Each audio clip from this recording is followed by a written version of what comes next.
ini baru-baru ini ada promosi visa E8, ada promosi C4 dan lain-lain, ada sektor pertanian, ada sektor apa lagi. Sampai sekarang E8 itu saya sudah konfirmasi ke Depnaker, konfirmasi ke BNP 2 TKI. E8 itu bisa dilakukan dengan sister to sister. Tapi di Indonesia belum memungkinkan untuk melakukan sister to sister. Yang ada hanya G to G. Yang kedua, sesungguhnya E8 itu menurut informasi kawan-kawan dari Korea itu untuk latihan, untuk magang, untuk wisata.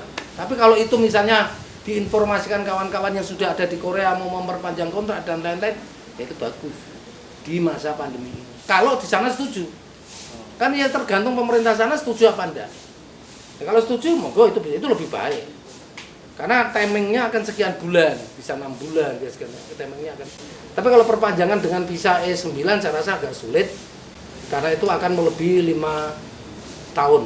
Nah itu yang tidak digendaki oleh negara Korea. Oleh karena itu jangan percaya, apalagi kalau sudah bicara duit.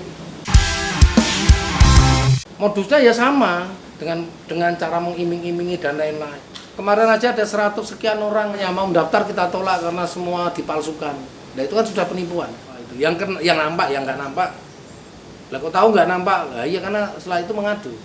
Dulu ada kasus orang-orang Korea yang datang ke Jawa Tengah, datang ke Jawa Timur dengan cara ada magang, ada macam-macam. Akhirnya yang terjadi orang-orang store duit dan lain-lain, kemudian itu menipu. Bahkan ada tawaran nggak usah tes, nggak usah kursus bahasa, nggak usah pakai skill macam-macam, bayar sekian.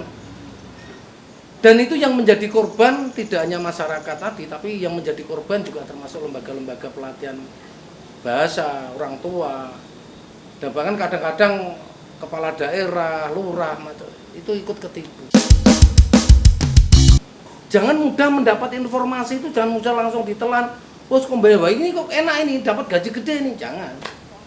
Karena itu ujungnya pasti penipuan. Tadi saya sampaikan, kalau kita bicara duit, itu ujungnya adalah penipuan. Apalagi kalau sudah bicara keenakan, nggak ada sesuatu yang enak itu dilalui dengan enak, nggak ada. Ujungnya akan memberikan kesejahteraan baik, pasti akan memerlukan syarat-syarat yang sedemikian rupa. Semua itu ada proses, nggak ada ujuk-ujuk, itu nggak ada. Dan itu sangat mudah ketika masyarakat ini lapar akan pekerjaan yang bergaji tinggi. Kalau yang bergaji rendah nggak bisa dibisniskan, tapi yang bergaji tinggi bisa dia bisniskan. Nah di balik itu, maka kita perlu hati-hati di balik itu karena mesti ada unsur penipuan.